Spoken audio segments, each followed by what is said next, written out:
आज हम next principle of crucial conversation discuss करेंगे which is mastermind stories. Mastermind stories principle है वो ये कहता है कि इसमें बेसिकली डिस्कस ये करेंगे किस तरह से हम अपने क्रूशियल कन्वर्सेशन जो एक है उसको हेल्दी बना सकते हैं by taking charge of our own emotions. किस तरह से अपने इमोशंस को हम अपने कंट्रोल में कर सकते हैं। यूजुअली ऐसे होता है जब हम किसी के साथ कन्वर्सेशन में होते हैं तो हमारे इमोशंस हमारे बस में नहीं होते। लाइक जिस तरह से हम रिएक्ट कर रहे होते हैं वो हमारे कंट्रोल में नहीं होता, बस अनकॉन्शियसली वो पॉपअप हो रहा होता है, हमारा रिएक्शन ऐसे ही आ रहा होता है। देन यू स्टेप आउट एंड फिर आप स्टेप इन करते हो। आप उनसे बात डिस्कस कर सकते हो उस तरह से कि अगर आप मुझसे बात नहीं करना चाह रहे हो इस तरह से चीज़ें ख़त्म नहीं होंगी या चीज़ें कोई एक रिज़ल्ट नहीं पहुँचेगा। हमारा मकसद क्रूशियल कन्वर्सेशन का ना एक पर्पज़ होता है लाजमी। वो कोई भी पर्पज़ हो सकता है, वो किसी दोनों एंड की तरफ से कोई भी म्यूचुअल पर्पज़ होता है। फॉर एग्जांपल खैर साहब, मैं आपसे एक कन्वर्सेशन करना चाहती हूँ लेकिन मैं अपने टॉपिक पे करना चाहती हूँ जो मेरी मर्ज़ी का है, वही बता रही हूँ ना। अगर आप उसमें इंटरेस्टेड नहीं हो तो फिर वो एक कन्वर्सेशन नहीं होगी। कन्वर्सेशन, क्रूशियल कन्वर्सेशन वो होती है जिसमें कोई बहुत मेन पर्पज़, कोई मेन बात डिस्कस करनी हो, कोई सेंसिटिव टॉपिक हो बहुत ज़्यादा। फैमिलीज़ और पेशेंट्स के बीच में स्टैंड्स को लेकर बात हो सकती है, ये एक सेंसिटिव टॉपिक है। इंडोर्स कराने के लिए एक बात हो सकती है, दैट इज़ ऑल्सो सेंसिटिव। जिसमें होता ये है कि दोनों पार्टीज़ की तरफ से कोई एक चीज़ जो है ना वो डिस्कशन करनी होती है, वो एंड रिज़ल्ट को एक पे लाना होता है। तो क्रूशियल कन्वर्सेशन हम तब करते हैं जो हमारे डेली लाइफ जो डायलॉग्स होते हैं वो नहीं होता क्रूशियल कन्वर्सेशन। जो हम रैंडम लाइफ या स्ट्रेंजर्स के साथ या किसी के साथ भी कोई बातचीत कर रहे होते हैं वो कन्वर्सेशन जो है वो सिर्फ एक कन्वर्सेशन होती है, वो कैजुअल कन्वर्सेशन होती है। लेकिन जो क्रूशियल कन्वर्सेशन होती है वो एक किसी भी सेंसिटिव टॉपिक के ऊपर होती है जो बहुत डिटेल में आप किसी के साथ करते हो या जिसके बारे में आपको पता हो कि स्टेक्स बहुत हाई हैं, इमोशंस जो हैं वो डिफ़र कर रहे हैं, दोनों के ओपिनियंस सब दोनों पार्टीज़ के डिफरेंट है। जो हमने 3 मेन क्राइटेरियाज पढ़े थे क्रूशियल कन्वर्सेशन के कि क्या होते हैं। 3 चीज़ें होती हैं जो कन्वर्सेशन को क्रूशियल बनाती हैं कि जिस कन्वर्सेशन में आपको पता है कि दोनों पार्टीज़ की तरफ से स्टेक्स आए हैं, रिस्क आए हैं, कुछ भी हो सकता है। ये कन्वर्सेशन जो है एक आर्गूमेंट में एंड अप हो सकती है या फिर ये कन्वर्सेशन एक हेल्दी रिजल्ट की तरफ जा सकती है। लेकिन कोई ऐसी बात डिस्कस करनी है जो बहुत सेंसिटिव नेचर की है, वो क्रूशियल कन्वर्सेशन होती है जिसमें स्टेक्स हाई होते हैं, रिस्क बहुत ज़्यादा होता है। सेकेंडली इमोशंस जो होते हैं वो पीक पर होते हैं। आपने अपने पेरेंट्स से डिस्कस करना है, अपने पार्टनर से कोई बात डिस्कस करनी है, जैसे मैंने एग्जांपल पढ़ी थी कि आपने रिलेशनशिप एंड करना है, that is a crucial conversation. आपने पेरेंट्स के साथ कोई स्टैंड्स के ऊपर बात करनी है, आपने पेरेंट्स के साथ पैसे लेने पे बात करनी है, that is a crucial conversation.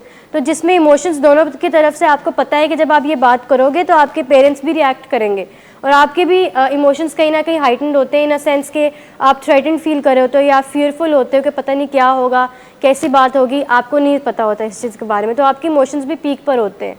And third के ओपिनियंस डिफर होते हैं दोनों पार्टीज़ के। आपका ओपिनियन ये कि आपको पैसे मिल जाएँ, but family on the other hand ये चाहती है कि नहीं, अभी नहीं, इसकी ज़रूरत नहीं है, जो चीज़ चाहिए मुझे बताओ, मैं ले देता हूँ।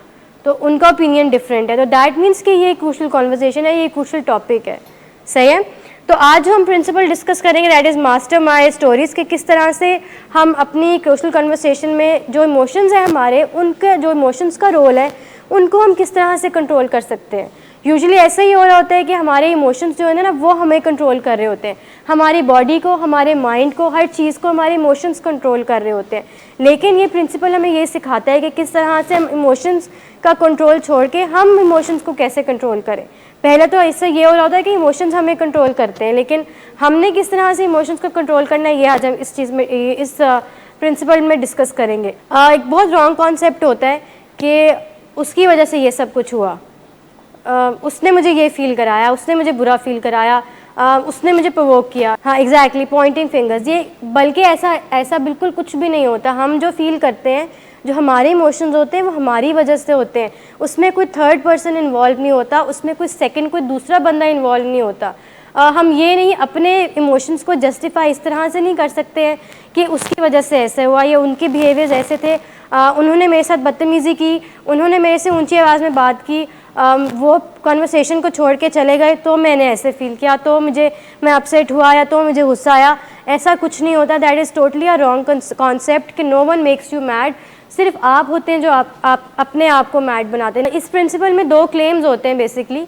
क्लेम 1 ये हमें कहता है कि हमारे जो इमोशंस होते हैं ना, they don't settle up like a fog on us, which means कि ऐसा नहीं होता जितना मर्जी हम अपने आप को कंफर्टेबल फील करवा लें ये कहकर के उसने इस तरह से मेरे से बात की थी तो मैंने आगे से ऑब्वियसली जवाब में मेरा तो कुछ तो बनता था देना, या मेरा उसको डांटना बनता था, या मेरा उसको मारना बनता था, या मेरा उसको अब्यूज़ करना बनता था, बिकॉज उसकी वजह से ऐसा हुआ था। हम ये कंफर्टेबल फील कर लेते हैं ये कहकर, बट असल में ऐसा नहीं होता।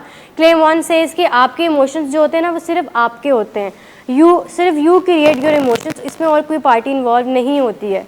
सेकेंड क्लेम हमें ये कहता है कि जैसे अगर once you have created your upset emotions, एक दफ़ा आपने अपने इमोशंस क्रिएट कर लिए, एंगर, फ्रस्ट्रेशन, डिस्कस्टेड, जो भी आपके इमोशंस हैं वो आपने बना लिए, उसके बाद आपके पास 2 ऑप्शंस होती हैं। या तो आपके पास पहली ऑप्शन ये होती है कि किस तरह से आपने उनको मास्टर करना है, आप सीख लेते हो अपने इमोशंस को, किस तरह से आपने हाइड करना है या किस तरह से उनको जस्टिफाई करना है। पूरी लाइन ये है कि once we have created our upset emotions, तो हमारे पास 2 ऑप्शंस रह जाती हैं, आ जाती हैं सिर्फ। एक ऑप्शन ये होती है कि या तो हम उनका एक कोई तरीका ढूंढ लें उन इमोशंस को कंट्रोल करने का या उन इमोशंस को मास्टर करने का, या फिर हम उनके आगे सरेंडर कर देते हैं, या हम अपने हाथ खड़े कर देते हैं, वो गिव अप कर देते हैं, या हम हॉस्टेज बन जाते हैं अपने इमोशंस के आगे। 2 ऑप्शंस हमारे पास रह जाती हैं।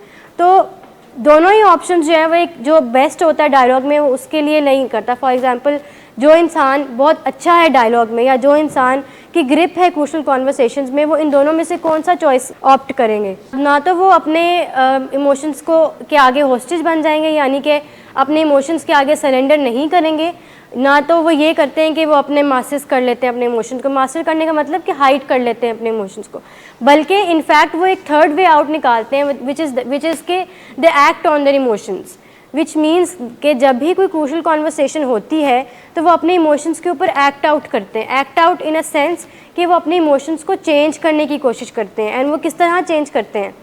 बाय री थिंकिंग, दोबारा सोच कर या रीगेन करके अपना कंट्रोल उन इमोशंस के ऊपर। बहुत मुश्किल होता है कि आप किस तरह से अपने इमोशंस को रीथिंक करो। वही वाली मेटाकॉग्निशन जो है इसमें बहुत हेल्प करता है कि आप you think of a thing कि आपने ये चीज़ क्यों की है, आप you think of that thought. तो जो बेस्ट होता है डायलॉग में वो क्या करते हैं, वो अपने इमोशंस के ऊपर एक्ट आउट करते हैं, उनको रीथिंक करते हैं, वो उनको थिंक आउट करते हैं। किस तरह से कर सकते हैं, क्या तरीका हो सकता है जिस तरह से वो अपने इमोशंस को दोबारा से सोच सकें कि हाँ मुझे इस तरह से करना चाहिए। आपके इमोशंस जब हाई होंगे ना तो that means either you are going to silence या फिर आप वायलेंस की तरफ जा रहे हो। दोनों तरीके गलत हैं। तो आपने एक मिडवे में आना है, तो उसके लिए तरीका ये होगा कि आप उस कन्वर्सेशन से उस पर्टिकुलर टाइम पे स्टेप आउट कर लेते हो। आप वो छोड़ देते हो कन्वर्सेशन, आप ब्रेक ले लेते हो, एक पॉज ले लेते हो, and then you rethink and regain control of your emotions. हम ये सोचते हैं कि जो हम फील कर रहे हैं या जो हमारे इमोशंस आ रहे हैं ये जनरेट कहाँ से हो रहे हैं, ये फीलिंग्स आ कहाँ से रही हैं। मैं अगर बुरा फील कर रही हूँ एक कन्वर्सेशन में तो मैं क्यों बुरा फील कर रही हूँ, ये मेरी फीलिंग जनरेट कैसे हुई है। हम अपने आप से ये क्वेश्चन पूछते हैं, ब्रेनस्टॉर्म करते हैं खुद के लिए कि ये जो मैं फील कर रहा हूँ ये क्यों कर रहा हूँ, इसके पीछे क्या रीज़न हो सकती है, इसके पीछे क्या वजह हो सकती है। तो जो हमारी बेसिकली मास्टर माई स्टोरीज जो प्रिंसिपल है वो ये कहता है कि जब हम कुछ चीज़ फील करते हैं ना तो उससे पहले एक हम स्टोरी बनाते हैं। Stories are basically our observations, हमारी इंटरप्रिटेशंस होती हैं, हमारी जजमेंट्स होती हैं, हमारी थेरीज होती हैं जो हम बना लेते हैं। फॉर एग्जांपल मैंने पेशेंट्स जो हैं जब फैमिली से स्टैंड्स के बारे में डिस्कशन करनी होती है तो उससे पहले वो एक स्टोरी अपने माइंड में बना के लेकर जाते हैं। स्टोरी वो ये बनाते हैं कि देखी जाएगी या उनको बोलने दो, मैं उनको बोलने का तरीका दे दूंगा, या वो इस तरह से एक्ट आउट करेंगे, मैं उनको ये जवाब दूंगा। आप ऑलरेडी एक माइंड में स्टोरीज़ बना लेते हो, और ये आप जानबूझ के नहीं हम करते हैं, ये अनकॉन्शियसली स्टोरीज़ बनती हैं हमारी। जो हमारी इमोशंस होते हैं जो उससे पहले हमारी स्टोरी आती है, और स्टोरीज़ हमारी जजमेंट की बेस पे होती है। फॉर एग्जांपल एक ही सेम सिचुएशन है, सही है, और उसके 10 लोग उस सिचुएशन को फील कर रहे हैं। फॉर एग्जांपल ये 10 people and they are experiencing the same situation. अब जो 10 लोग हैं उन 10 के जो एक्सपीरियंसेस होंगे, जो फीलिंग्स होंगी वो डिफरेंट होंगी। एक्सपीरियंस तो सेम है, सब स्टैंड्स के बारे में डिस्कशन कर रहे हैं अपनी फैमिलीज़ के साथ, लेकिन सबकी फीलिंग्स डिफरेंट होंगी, सबके इमोशंस डिफरेंट होंगे, सबका रिस्पॉन्स डिफरेंट आएगा। तो दैट मीन्स कि यहाँ पे स्टोरीज़ का बहुत इंपॉर्टेंट रोल है इमोशंस से पहले, जो स्टोरीज़ हम अपने माइंड में बना लेते हैं। तो उसको अगर हम चेंज कर लेना, अगर हम ये कोई तरीका ढूंढ लें कि हम अपनी जो हमने स्टोरी बनाई हुई है माइंड में अगले बंदे को लेकर या कन्वर्सेशन को लेकर, अगर हम वो चेंज कर लें तो हम अपनी डायलॉग में अच्छे हो सकते हैं, हम क्रूशियल कन्वर्सेशन पे ग्रिप ले सकते हैं। तो ये बहुत इंपॉर्टेंट होता है कि हमें अपनी स्टोरी का बताओ कि हमने किस तरह से बनाना है। फॉर एग्जाम्पल, अगर हमारे जो इमोशंस आते हैं ना, जो हमारी फीलिंग्स होती हैं, हम वो एक्शन से पहले आती हैं। ऐसा ही होता है कि पहले हम एक चीज़ फील करते हैं और फिर हम एक्ट करते हैं। फॉर एग्जाम्पल, मैंने हर्ट फील किया, मैंने वरिड फील किया, उसके बाद ही मैंने एक्ट आउट किया, या मैं साइलेंस की तरफ चली गई, या मैंने चीप शॉट्स जो हैं वो देने शुरू कर दिए। आगे जाके हम पाथ टू एक्शन डिस्कस करेंगे कि क्या चीज़ें, एक पूरा एक साइकिल है, एक पूरी ड्रॉ लाइन है जिसमें ये हम एक्सप्लेन करते हैं कि किस तरह से जो हमारा बिहेवियर है उससे पहले चीज़ें क्या क्या आती हैं। That is the path to action. Stories जो है ये हमारा इंटरमीडिएट स्टेप होता है बेसिकली, कि पहले आती हैं आपकी एक्सपीरियंस। फॉर एग्जांपल, जो एक्टिवेटिंग इवेंट हुआ कि कल मैंने अपने फैमिली के साथ एक डिस्कशन की, ये एक इवेंट था। Discussion with the family is activating event. ये आपने देखा, आपने सुना, फैमिली में आपके सिबलिंग्स भी हैं, आपके पेरेंट्स भी हैं, सब मिलके बैठे हुए, एक डिस्कशन होने वाली है, बातें हो रही हैं, वो एक डिस्कशन है। दैट इज़ कि जो आपकी ऑब्जर्वेशन है। उसके बाद नेक्स्ट स्टेप आता है कि आप अपने आप को एक स्टोरी सुना देते हो। फॉर एग्जाम्पल, आप सब ने अपने माइंड में एक सिनेरियो रखना है, कोई भी कन्वर्सेशन जो सेंसिटिव टॉपिक जो आपने कभी ना कभी अपनी फैमिली के साथ इनकाउंटर किया हो या अपने पार्टनर के साथ, उसको आपने अपने माइंड में रखना है और फिर इस एग्जाम्पल के साथ चलना है। आपने एक्सपीरियंस किया, सिचुएशन आई, उसको आपने एक्सपीरियंस किया, उसको आपने देखा, उसके बाद आपने स्टोरी बताई खुद को। स्टोरी ये बताई खुद को कि आपने माइंड में बना लिया कि हाँ, अगला मेरे बारे में ये सोच रहा है, मेरे पेरेंट्स का मेरा पॉइंट ऑफ व्यू मेरे बारे में ऐसा है, मैं उनके बारे में ये सोचता हूँ, मेरे सिबलिंग्स जो हैं वो मेरे अगेंस्ट हैं, वो मुझे पसंद नहीं करते, या वो मेरे हक़ में नहीं जवाब देंगे, या मेरे हक़ में फ़ैसला नहीं करेंगे। ये आपने एक स्टोरी बना ली। हम वही डिस्कस करेंगे, पहले एक इवेंट हुआ, एक्ट आउट, अभी हम एक्ट की तरफ गए ही नहीं हैं, पहले सिचुएशन, एक एक्सपीरियंस हुआ, हम खुद बनाते हैं अनकॉन्शियसली। अगर हम ना भी चाहें ना, तो हम फिर भी स्टोरीज बनाते हैं। We are helpless. इसमें हमने स्टोरीज, जो हमारा नेगेटिव कंटेंट होता है ना स्टोरीज का, वो नहीं हमने रखना, हमने उसको चेंज करना है। अगर आप किसी के साथ क्रूशियल कॉन्वर्सेशन में एंटर होगे तो आपने मेक श्योर करना है जो आपकी स्टोरी बिहाइंड द बैक चल रही है वो नेगेटिव ना हो, उसका कॉन्टेंट अच्छा हो। स्टोरीज हमारी इंटरप्रिटेशंस होती हैं बेसिकली, कि हम किस तरह से परसीव कर रहे हैं सिचुएशन को। कोशिश ये होनी चाहिए कि आपके मतलब की और आपका मतलब अच्छा होना चाहिए। उसमें आप 3 क्वेश्चंस पूछो कि मैं क्या चाहता हूँ इस बंदे से, या मैं क्या चाहता हूँ इस पर्सन से, मैं इस रिलेशनशिप से क्या चाहता हूँ। ये सब चीज़ें इंटरकनेक्टेड हैं। अगर आप पहले principle of conversation, crucial conversation पे ग्रिप ले लोगे, तो then you move forward to the other principle. आपकी अपनी इंटेंशंस क्लियर हैं, आपको पता है कि यू वांट एक हेल्दी डिस्कशन इसके ऊपर, इस कन्वर्सेशन में से निकले, एक रिजल्ट अच्छा आए, इफेक्टिव आए। That is your motive, right. मतलब ये तो आपका मोटिव है, आपके इंटेंशंस क्लियर हैं। होता ये है कि जब हमारी खुद की इंटेंशंस क्लियर होती है ना, तो ऑटोमेटिकली चीज़ें ठीक होने लग जाती हैं। ऑटोमेटिकली जो नेक्स्ट बंदा होता है, जो अपोजिंग साइड पे होता है, उसकी इंटेंशंस भी ठीक होने लग जाती हैं। लेकिन हम वो जज नहीं कर पा रहे होते हैं। अब एनर्जीज क्रिएट हो रही होती है इन्वायरमेंट में, आपकी एनर्जी क्रिएट होने लग जाती है कि जिस तरह से आप फील करो। लेकिन उसके लिए बहुत ज़रूरी है कि आप ऑनेस्ट हो, आपकी इंटरप्रिटेशंस ऑनेस्ट हो, आपको ओपिनियन ऑनेस्ट हो, आपको ओपिनियन मोटिव ऑनेस्ट हो। अगर वो ऑनेस्ट नहीं होगा तो ऑफ कोर्स यही एंड अप होगा कि अगले आप यही परसीव करोगे कि नेगेटिव है। रिकवरी पेशेंट्स के लिए भी मुश्किल होता है, नॉर्मल इंसान के लिए भी मुश्किल है। तो लेकिन इसके ऊपर अगर आप ग्रिप हासिल कर लें तो ये बहुत ईजी हो जाता है। और ज़रूरी नहीं कि आप एक ही गो में इस चीज़ को सीखें, टाइम चाहिए, बहुत ज़्यादा स्किल बहुत चाहिए। ये सारे स्किल्स हैं जो आप टाइम बाय टाइम जो है एक्सपीरियंस करते हो, इनके ऊपर फिर एक्ट आउट करते हो। तो ये आसानी से या एक दफ़ा या एक गो में चीज़ नहीं हम सीख सकते, नॉर्मल ह्यूमन बींग्स भी नहीं सीख सकते। इवन रिकवरी पेशेंट्स के लिए भी बहुत मुश्किल होता है, बाकियों के लिए भी बहुत, हमारे पेरेंट्स इवन जो हैं उनके लिए भी क्रूशियल कॉन्वर्सेशन में एंटर होना बहुत मुश्किल होता है। बिकॉज जो उनका माइंडसेट होता है वो पुराना ही चलता आ रहा होता है। जिस तरह से हमने भी पहले चीज़ डिस्कस की थी कि जिस तरह से हम एक्ट आउट करते हैं, जिस तरह से हमारी पर्सनैलिटी होती है, दैट बेसिकली डिपिक्ट्स कि हमारा ब्रॉटअप कैसा हुआ है, हमारे बचपन में क्या चीज़ें वो चल रही थी, या हमारा एक पास्ट एक्सपीरियंसेस क्या थे। उन बेसिस पे हमारी पर्सनैलिटी शेप अप होती है, उन बेसिस पे हम कॉन्वर्सेशंस करते हैं, उन्हीं बेसिस के ऊपर बनती है हमारी स्टोरी। जो हमारी बैक ऑफ द माइंड जो स्टोरी चल रही होती है, ऐसा ही होता है बिल्कुल। हम पेरेंट्स को यही सिखाते हैं कि लेट बायगॉन्स बी बायगॉन्स, के जो हो गया सो हो गया, ना मूव फॉरवर्ड, आगे बढ़ेंगे, आगे हमने सिचुएशन को कैसे टैकल डाउन करना है, लिव इन द प्रेजेंट, कि हमने अभी भी फोकस करना है, फ्यूचर का भी सोचना है, लेकिन राइट नाउ हमारा फोकस जो है वो प्रेजेंट के ऊपर होना चाहिए। This is the path to action basically. इस तरह से हम मूव करते हैं हमारे एक नॉर्मल लाइफ में, कि सबसे पहले हमारे एक्सपीरियंस आता है, सी एंड हियर, हम एक्सपीरियंस करते हैं जो भी चीज़ आ रही है। Second, we tell a story, हमारा फोकस जो है ना मेन वो स्टोरी के ऊपर है, ये किस तरह से हमने अपनी स्टोरी का कंटेंट चेंज करना है, किस तरह से हमने अपनी स्टोरी का कंटेंट हेल्दी कंटेंट लेके आना है। And then we feel master my story, ये प्रिंसिपल है, that is the name of a principle, mastering my story. किस तरह से पीछे बैकग्राउंड क्या है स्टोरी का, बैकग्राउंड ये होता है कि सबसे पहले तो एक इवेंट हुआ, एक एक्सपीरियंस किया आपने चीज़, कोई भी स्पेसिफिक इवेंट था वो हुआ।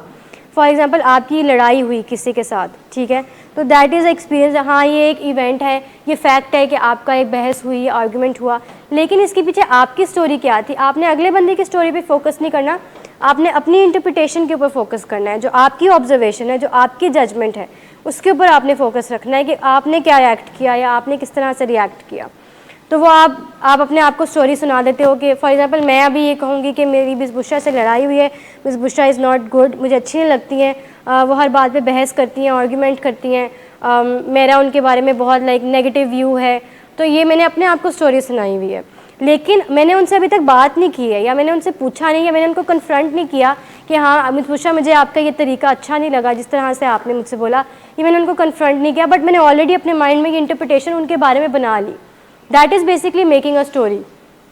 उसके बाद मैंने क्या फ़ील किया, मैंने उनके बारे में मैंने बहुत डिस्गस्टेड फील किया, एंग्री फील किया, अपसेट फील किया, ये मेरी फीलिंग्स थी। तो बेसिकली जो मेरी फीलिंग्स हैं वो कहाँ से जनरेट हो रही हैं, स्टोरी से जनरेट हो रही हैं, कि जो मैंने फील किया, जो मेरी फीलिंग्स होती हैं। टेल अ स्टोरी सेज कि आप अपने आप को एक स्टोरी बना लेते हो, आप एक इंटरप्रिटेशंस बना लेते हो अगले बंदे के बारे में, based on what you see and hear. Siblings के साथ, पेरेंट्स के साथ, सिग्निफिकेंट अदर्स, आपके पार्टनर्स हो सकते हैं, फ्रेंड्स हो सकते हैं, क्लोज फ्रेंड्स हो सकते हैं, बॉस हो सकता है आपका। सेफ एग्जिट ये होता है कि आप कन्फ्रंट कर देते हो असर्टिवली, आप उनको बता देते हो कि अपनी जेन्युइन रीज़न देकर अगर आपने लीव लेनी है।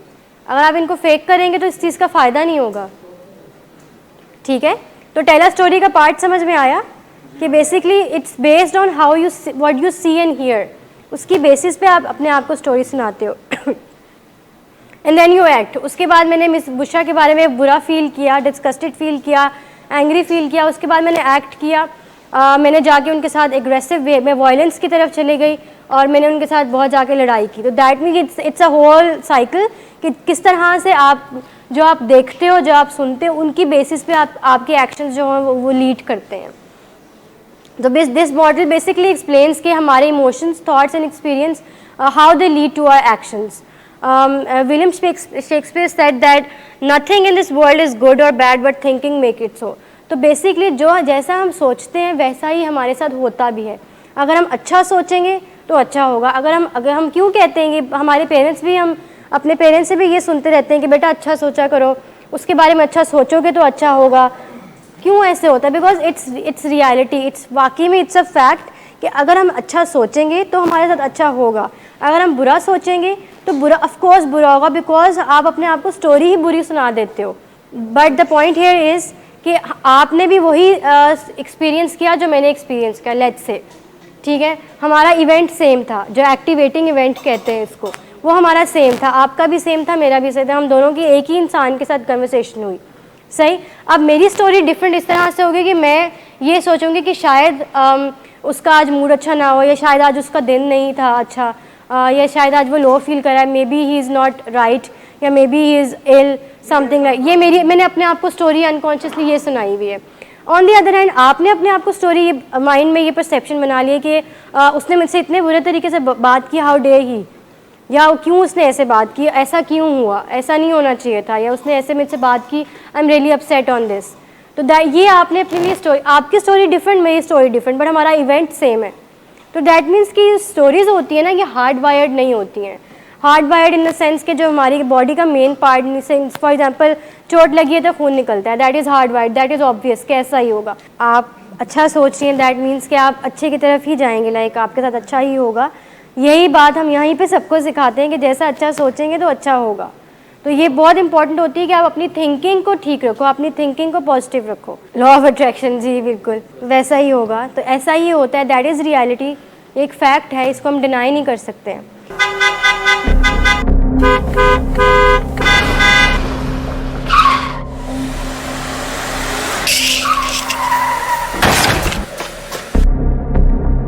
घटिया इंसान, इतनी देर से गेट क्यों खोला? सोए हुए थे तुम क्या? सर मैंने तो मिनट भी बकवास नहीं ना कर तुम मेरे साथ। क्या कर रहे हैं आप? अब्बा जी घर पे हैं, नशे में गालियां दे रहे हैं। खुदारा होश में आए, क्या हो गया आपको? होश में कैसे आऊं? सारा किया धरा इन्हीं का तो है। शराब नोशी की वजह किरदार की खराबी नहीं, मूड की खराबी है। शराब नोशी कभी भी नशे की बीमारी में बदल सकती है। नशे की बीमारी हर स्टेज पर काबिले इलाज है। मदद हासिल कीजिए, क्योंकि वो ऐसा नहीं करेगा। विलिंग वेज से मदद हासिल कीजिए, कहीं से भी मदद हासिल कीजिए, लेकिन फौरी मदद हासिल कीजिए। जिस मोजे के इंतजार में आपने बहुत देर कर दी, अब वो दस्तक दे रहा है। मदद हासिल कीजिए, मदद हासिल कीजिए, मदद हासिल कीजिए। किस तरह से हम अपनी स्टोरी पे ग्रिप हासिल कर सकते हैं, या किस तरह से हम अपनी स्टोरी को रीगेन कर सकते हैं, या अपनी इमोशंस को अपने कंट्रोल में लेकर आ सकते हैं। इमोशंस को कंट्रोल में लेकर आने के लिए बहुत ज़रूरी है कि जो हमने अपने आप को स्टोरी बताई हुई है, जो हमने इंटरप्रिटेशंस लगाई हुई हैं, वो ठीक हो। तो उसके लिए सबसे पहले हम रीट्रेस करते हैं अपने पाथ को। अभी जो हमने एक साइकिल डिस्कस किया, see and hear, tell a story, feel and act. जब आपने अपनी स्टोरी को ठीक करना हो या आपने हेल्दी कन्वर्सेशन में आना हो, तो इसी बात को हमने रिवर्स कर देना है। हमने स्टार्ट करना है एक्ट से, ठीक है। हमने लास्ट वाले पॉइंट से डिस्कस करना है, लास्ट वाले पॉइंट से शुरू करना है। कुछ क्वेश्चंस हैं जो इसमें हम अपने आप से पूछते हैं। रिट्रेस योर पाथ में सबसे पहले आएगा नोटिस योर बिहेवियर। जो एक्ट वाला पॉइंट था सबसे लास्ट वाला साइकिल में या एरो में, वो सबसे पहले आ जाएगा in order to master telling a story वाला पार्ट जो है। तो उसमें हम सबसे पहले पूछते हैं कि am I going into some form of silence और वायलेंस। क्या मैं साइलेंस की तरफ जा रहा हूँ, या मेरा बिहेवियर कैसा है? क्या मैं बिल्कुल चुप हो गया हूँ? क्या मैं कुछ डिस्कस नहीं कर रहा? क्या मैं साइलेंट फ्यूमिंग की तरफ चला गया हूँ? क्या मैं अवॉइड कर रहा हूँ, अवॉइडेंस बिहेवियर्स की तरफ चला गया हूँ? या फिर आप ये पूछते हो अपने आप से कि क्या मैं वायलेंट बिहेवियर की तरफ चला गया हूँ, क्या मैं अग्रेसिव हो गया हूँ, मेरी टोन कैसी थी, मैंने किस तरह से बात की। लेकिन आपने उसके लिए मेक श्योर करना होता है ना कि आपकी जो कन्वर्सेशन है वो हेल्दी कैसे है। आपकी मेंटल हेल्थ तो उससे ठीक हो जाएगी, बट क्या आपकी कन्वर्सेशन ठीक हो पाएगी उस चीज़ से? हाँ, कहीं ना कहीं बेटर हो जाएगी, चीज़ें ठीक हो जाएंगी, बट आप मास्टर नहीं कर पाओगे उस क्रूशियल कन्वर्सेशन में। तो आप ये अपने आप से पूछते हो कि एम आई गोइंग, क्वेश्चन अपने आप से पूछते हो अपने बिहेवियर को लेकर कि क्या आपका बिहेवियर कैसा था, एग्रेसिव था या साइलेंट था, क्या आपने कोई सार्केस्टिक कमेंट्स पास किए हैं। तो ये क्वेश्चंस आप अपने आप से पूछते हो। सेकंड होता है you get in touch with your feelings. जो हमने साइकिल में फर्स्ट सेकंड पार्ट जो फोर्थ था फील वाला, कन्वर्सेशन तो आपने कर ली, अब उसका रिजल्ट अच्छा नहीं आया, वो कन्वर्सेशन एक बैड नोट पे एंड हुई है। आप रिट्रेस कर रहे हो कि आपने उस स्टोरी को ठीक करना है, किस तरह से आप ठीक कर सकते हो, या आपका जो स्टोरी का कंटेंट था वो नेगेटिव था, राइट? तो किस तरह से आपने उसको पॉजिटिव साइड पर लेकर आना है। बेसिकली जो हमारी हम स्टोरीज बनाते हैं ना, वो अनकॉन्शियस होती हैं। तो हम इसमें कोशिश ये करें कि हम माइंडफुल हो जाएं उस स्टोरी को लेकर। हमें पता हो कि हमने इंटरप्रिटेशन क्यों लगाई है और कहाँ पे गलत लगाई है, हम गलत कहाँ कर रहे हैं, हमारी गलती कहाँ पे है। इस प्रिंसिपल का मकसद ये है कि जो हम गलती कर रहे हैं हमने उसको ट्रेस करना है, हमने उसको रीट्रेस करना है, और नेक्स्ट टाइम जब हमने किसी के साथ कन्वर्सेशन करनी है तो हमने मेक श्योर करना है कि हम ऐसी गलती दोबारा ना करें, या हमें है कि हम एक हेल्दी डिस्कशन में एंड अप हों। ठीक है, ये इस चीज़ का सारा रैशनल है पीछे। You get in touch with your feelings, इसमें आप आइडेंटिफाई करते हो कि किस तरह से अपने इमोशंस को जो है वो आपने एक्यूरेटली डील करना है। बहुत मुश्किल होता है यहाँ पे जो आइडेंटिफाई जो फीलिंग्स हैं, यहाँ पे मेजर रोल प्ले करते हैं हमारी इमोशनल इंटेलिजेंस। अगर बहुत सारे लोग ऐसे होते हैं जो इमोशनली इंटेलिजेंट नहीं होते हैं, जो इमोशनली इलिटरेट होते हैं, उनको नहीं पता होता कि उनके इमोशंस कैसे हैं।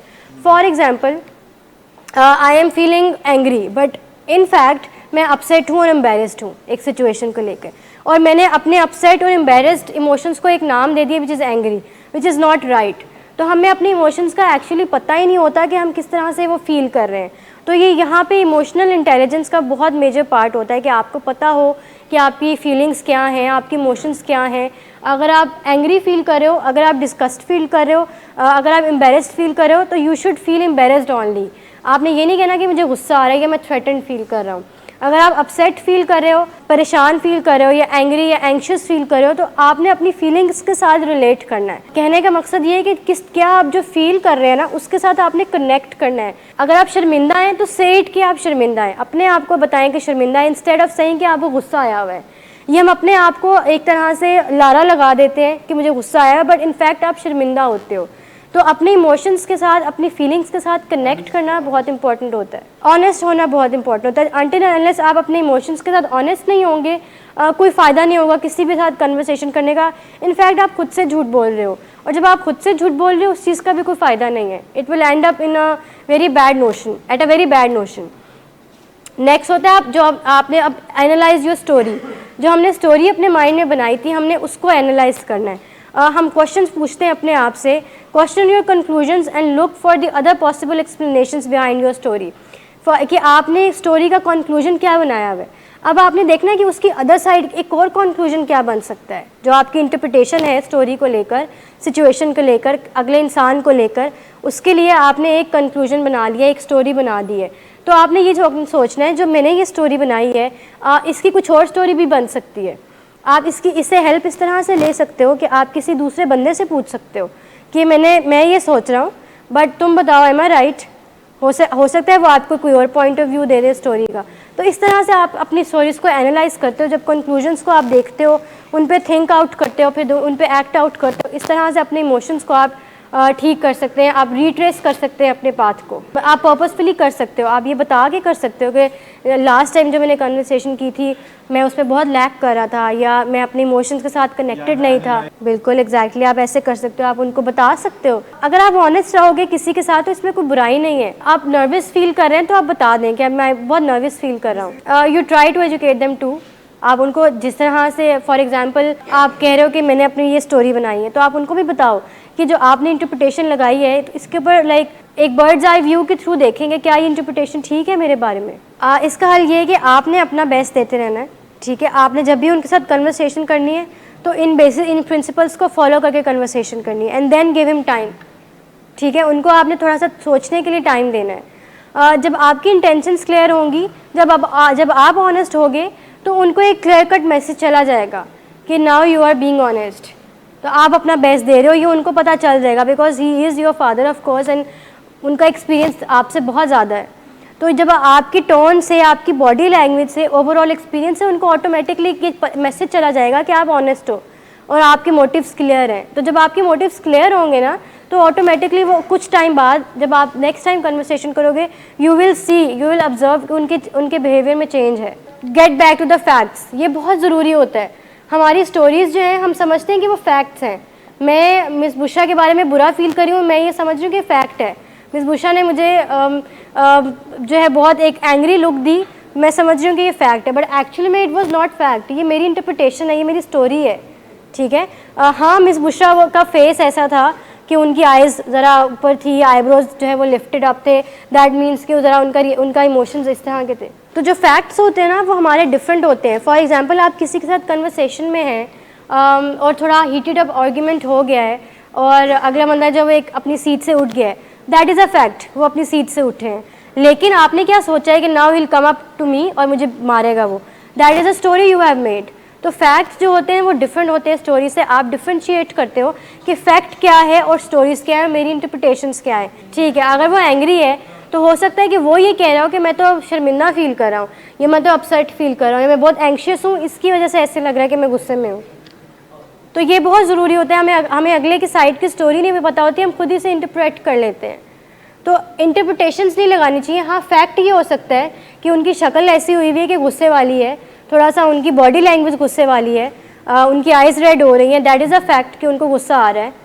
तो ये चीज़ें फैक्ट होती हैं। बट आपने जो इंटरप्रेट किया, हाँ उनको हो भी सकता है उनको गुस्सा भी आ रहा हो, बट आपने ये इंटरप्रेट कर लिया अगर फॉर एग्जांपल कि उनको गुस्सा आपकी इस बात की वजह से आया है, that is not a fact. हो सकता है किसी और बात की वजह से आया हो, या हो सकता है उनके माइंड में उस टाइम कुछ और चल रहा हो। तो ये फैक्ट्स इंटरप्रिटेशंस दोनों चीज़ें डिफरेंट होती हैं, इसमें डिफरेंशिएट करना बहुत मुश्किल होता है। इसके लिए you look for the evidence. कैसे हम एविडेंस ढूंढ सकते हैं? एक कन्वर्सेशन में कैसे हम एविडेंस ये चीज़ का ढूंढ सकते हैं कि ये फैक्ट है कि इंटरप्रिटेशन है। Of course by talking to the other person, और not if the other person, अगले बंदे से बेशक मत पूछो, बट आप उससे पूछ लो जो कन्वर्सेशन में इन्वॉल्व नहीं है, जो थर्ड पार्टी है, उससे पूछ लो, तो आपको एविडेंस मिल जाएगा कि आपकी इमोशंस क्या हैं, आपकी फीलिंग्स क्या हैं, आपकी स्टोरीज क्या है, और आपने एक्ट आउट कैसे किया। एक आपको ओवरऑल व्यू मिल जाएगा इस चीज़ का। लास्ट है कि watch for the clever stories. ये 3 टाइप की स्टोरीज होती हैं। Watch for the clever stories says that there are 3 type of stories that we usually and unconsciously make. Victim stories, villain stories and helpless stories. Victim story में हम ये कहते हैं कि इट्स ऑल माई फॉल्ट, मेरी वजह से ऐसे हुआ, मैंने इस तरह से एक्ट किया, मैं गुस्से में आ गया था। आप अपने आप को बहुत इनोसेंट फील करवाते हो, मैं क्या करता, मैंने इस तरह से बिहेव कर लिया, ये मेरी गलती थी, मुझे ऐसे नहीं करना। मतलब आपके लिए ये ईजी शॉट होता है निकलने के लिए, या अपने आप को जस्टिफाई करने के लिए किसी भी कन्वर्सेशन में कि मेरी वजह से हुआ। आप सब अपने आप पे ब्लेम ले आते हो सारा। सेकंड होता है विलन स्टोरी आप बनाते हो। आप कहते हो सब उसकी गलती थी, उसने ऐसे किया तो मैंने ऐसे एक्ट किया, उसने मेरे साथ बदतमीज़ी की तो मेरा ये रिएक्शन आया, वो ऐसे ना करता तो ऑफकोर्स मैं भी ऐसे बिहेव ना करता। तो ये आप अगले बंदे को विलन शो कराते हो। ये हम एक बहुत कॉमन स्टोरी बनाते हैं अपने आप को जस्टिफाई करने के लिए, बहुत कॉमन इंटरप्रिटेशन बनाते हैं अपने बिहेवियर्स को जस्टिफाई करने के लिए, अपने एक्शंस को जस्टिफाई करने के लिए कि क्यों मैंने इस तरह से किया। बहुत कॉमन होता है ये। लास्ट स्टोरी होती है हेल्पलेस स्टोरीज। अपने आप को बहुत बेचारा शो कराते हैं कि मेरा तो कोई कसूर नहीं था, मैंने तो कुछ नहीं किया, मैं तो चाहता था कि ये सब कुछ ठीक हो जाए लेकिन ऐसा हुआ नहीं। हम अपने आप को ये जस्टिफिकेशन दे रहे होते हैं किसी से भी बात करते हैं। अगर वो आर्ग्यूमेंट जो है वो बुरा हो गया है या वो गलत नोट पे एंड हुआ है तो हम अपने आप को इस तरह से जस्टिफाई कर लेते हैं खुद ही कि मैं तो बेचारा था, या मैंने तो कुछ ऐसा नहीं किया, मैंने तो कोशिश की थी कि ठीक हो जाए सब कुछ लेकिन नहीं हुआ। तो ये आपने इन 3 साइंस को क्लियरली देखना है। जब भी आप एक स्टोरी बना रहे होते हो तो आपने देखना है कि क्या आप इन तीनों में से कोई एक स्टोरी बना रहे हैं या आप फैक्ट्स की बेस पे स्टोरीज बना रहे हैं। तो ये बहुत इंपॉर्टेंट होता है इस चीज़ के ऊपर आइडेंटिफाई करना कि आपकी स्टोरीज़ क्या हैं और आपके फैक्ट्स क्या हैं। मास्टरमाइंड स्टोरी में रीट्रेस योर पाथ का एक पूरा प्रिंसिपल आ जाएगा जिसमें आप अपने पूरे साइकिल को जो हमने डिस्कस किया था उसको बिल्कुल रिवर्स से स्टार्ट करते हो। आप अपने एक्शंस को देखते हो, अपने बिहेवियर्स को देखते हो, आप अपनी फीलिंग्स को देखते हो, you get connected with your feelings and emotions, you tell your step. आप अपनी स्टोरी जो आपने बनाई है उसको एनालाइज करते हो, उसमें से फैक्ट्स क्या है, एविडेंस क्या है, इंटरप्रिटेशन क्या है, आप इसके ऊपर देखते हो। And then last you see for the clever stories. जो 3 कॉमन रिस्पॉन्सेज होते हैं वो हेल्पलेस स्टोरी हो सकती है, वो विलन की स्टोरी हो सकती है, या फिर वो विक्टिम की स्टोरी हो सकती है। तो आपने ये 3 स्टोरीज देखनी होती है कि आप इन तीनों में से कौन सी स्टोरी बना रहे हो। ये तीनों अच्छी नहीं होती हैं। आपने एक फैक्ट्स के ऊपर एक अपनी इंटरप्रिटेशन बनानी है, और फिर जब आप फैक्ट्स के ऊपर इंटरप्रिटेशन बनाएंगे तो ऑटोमेटिकली जो आपकी फीलिंग्स होंगी वो पॉजिटिव होंगी, वो किसी के लिए बुरी नहीं होंगी।